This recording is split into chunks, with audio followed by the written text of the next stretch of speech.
최근 일본에서 안전과 관련된 사건 사고가 많이 발생하고 있습니다. 강도 등 강력 범죄도 문제이지만 회전초밥 장난 영상 유행에다가 식중독 사고까지 일어나고 있습니다. 이제는 안심하고 음식을 먹기가 불안하다고 합니다.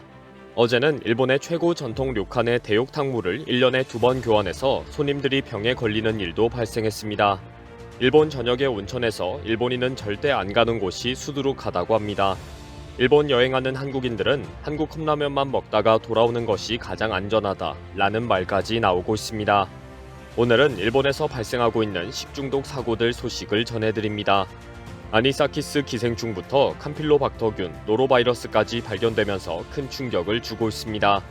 오늘 일본에서 충격적인 뉴스가 나왔습니다. 지바현의 보건소에서 발표한 정어리 회를 먹은 30대 여성 손님에게서 아니사키스가 발견되었다는 소식입니다. 최근 일본 전역 해안에 정어리 떼가 밀려와서 공짜로 수거해 갔던 일본인들에게 큰 충격을 주고 있습니다. 아니사키스는 물고기에 생식하고 있는 기생충입니다. 특히 등푸른 생선에 가장 많이 기생하는데 고등어나 꽁치와 정어리 등에 많이 있습니다. 섭취를 하면 급성으로 몇 시간 안에 심각한 복통을 일으키는 증상을 보입니다. 이 식중독은 주로 생선을 날로 먹으면 일어납니다. 24일 지바현 후나바시시 보건소는 시내에 있는 요리점을 1일간 영업 정지 처분을 내렸습니다. 이 가게에서 정어리 회를 먹은 여성 손님이 바로 복통을 일으켰고 병원에서 확인한 결과 위에서 아니사키스가 발견되었다고 발표했습니다. 보건소는 가게의 생선을 모두 냉동시키는 것으로 명령했다고 밝혔습니다. 아니사키스는 냉동이나 가열에 의해 죽기 때문에 마이너스 20도에서 24시간 이상 냉동하던가 60도에서 1분 이상 가열도 권장되고 있습니다. 언론과 보건당국은 정어리를 날것으로 먹지 말아라, 반드시 냉동으로 처리하거나 끓여서 먹어야 한다 라고 경고하고 있습니다. 최근 해안에 밀려온 정어리 수백만 톤이 통제에도 불구하고 인근 주민들이 우르르 몰려와서 들고 갔기 때문입니다. 대부분 아니사키스를 염려해서 바로 냉동을 했지만 일부가 날것으로 회를 만들어 먹었다고 합니다. 최근 전국에 걸친 해안에 수백 톤의 정어리가 밀려왔을 때 일본 정부는 절대 주워가지 말아라, 절대 먹으면 안 된다 라고 수차 경고를 했습니다. 살아있더라도 해안에 밀려온 원인이 무엇인지 모르기 때문이다 라고 이유를 밝혔습니다.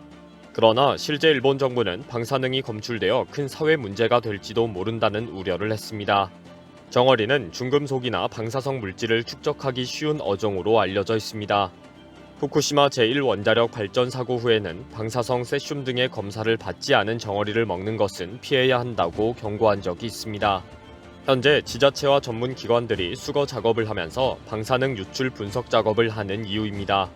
일본에서는 한파와 서풍 등의 영향으로 정어리가 해수온 저하를 견디지 못하고 해안으로 대량 산채로 밀려오고 있습니다. 지난 몇 년 동안 이런 일이 종종 있었지만 올해는 그 정도가 상당히 심각합니다. 앞으로도 매년마다 이런 사태가 더 심각하게 발생할 것으로 예측하고 있습니다. 특히 후쿠시마 원전 오염수가 4월경에 배출하기 시작하면 정어리들은 방사능에 중독된 채로 해안으로 밀려오게 됩니다.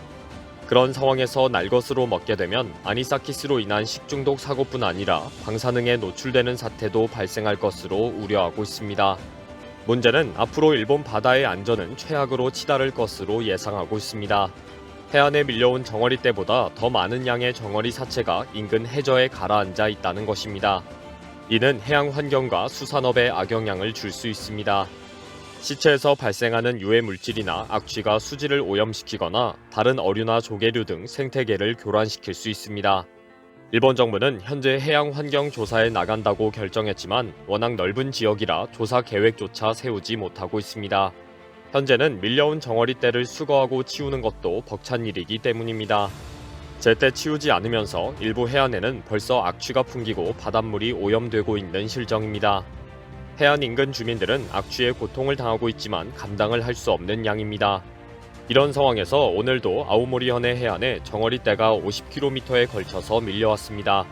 이미 인근 해안에 몰려온 정어리 떼도 아직 완전히 수거하지 못해서 정어리 사체가 겹쳐서 쌓여 있는 실정입니다. 지난 16일과 17일, 20일에 엄청난 정어리 떼가 몰려왔기 때문입니다.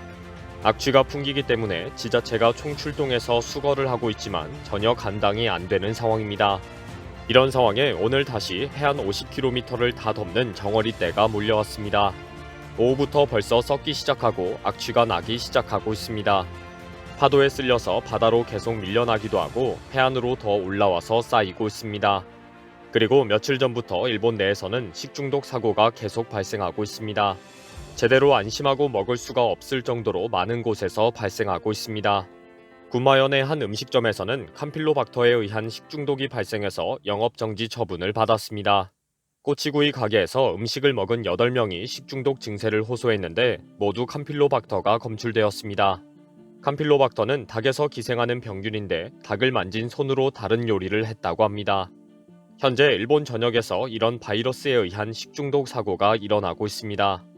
효고현에서도 음식점에서 식사를 한 남녀 16명이 구토나 발열, 설사 등을 호소했다고 발표했습니다. 지역 보건소는 식중독으로 판단하고 시설에 대한 영업정지를 명령했습니다. 코스 요리로 구성된 구운 생선과 생선회, 튀김 등을 먹고 줄줄이 감염되는 사태가 발생했습니다. 도치기현에서는 3개의 음식점과 보육원에서 노로바이러스 장염이 발생했습니다. 총 71명이 증상을 호소했고 지역 보건소가 조사한 결과 노로바이러스가 검출되었습니다. 또 나가사키현에서는 호텔 레스토랑에서 식사를 한 70명에게 식중독이 확인되었다고 발표했습니다. 이라도시의 국제관광호텔의 레스토랑을 이용한 70여 명에게서 증상이 확인되었습니다. 현재 일본에서 전국적으로 발생하고 있는 식중독은 노로바이러스에 의한 것입니다. 노로바이러스는 낮은 기온에서 활동이 활발해지며 오염된 식품이나 물을 통해 감염될 수 있습니다. 노로바이러스가 일본에서 특히 많이 발생하는 이유는 끓여 먹지 않는 요리가 많기 때문입니다. 85도에서 1분 이상 끓여 먹으면 살균이 되지만 일본의 많은 요리는 끓이지 않는 것이 유명합니다. 그러다 보니 요리사의 손을 통해서도 감염이 되기도 합니다. 채소나 굴, 조개, 생선 등 오염된 식품에서 감염되지만 바이러스가 묻어있는 손으로 음식을 만들면 음식을 통해서도 감염됩니다. 대부분의 바이러스는 낮은 기온에서 번식력이 떨어지지만 노로바이러스는 낮은 기온에서 오히려 활동이 활발해집니다. 겨울철 식중독의 주된 원인입니다. 노로바이러스에 감염된 식품이나 음료를 섭취하여 감염됩니다. 이 질병에 걸린 사람에게 옮기도 합니다. 사람에서 사람으로 쉽게 퍼지며 소량의 바이러스만으로도 감염될 수 있을 정도로 전염성이 높습니다. 이제 일본의 관광업계는 일본의 안전과 청결은 다 무너지게 되었다 라며 한탄하고 있습니다. 어제도 회전초밥 가게에서의 충격적인 장난 동영상이 공개되어서 일본 사회를 발칵 뒤집어 놓았습니다. 어린 소년이 소독용 알코올 스프레이로 레일을 돌아가고 있는 스시에 소독액을 분사하는 영상이 공개되었습니다. 이제는 레일에 돌고 있는 초밥은 절대 먹으면 안 되는 상황입니다. 현재 일본의 이런 황당한 사건들은 연일 공개되고 있습니다. 이번 영상은 여기서 마치겠습니다. 시청해주셔서 감사합니다.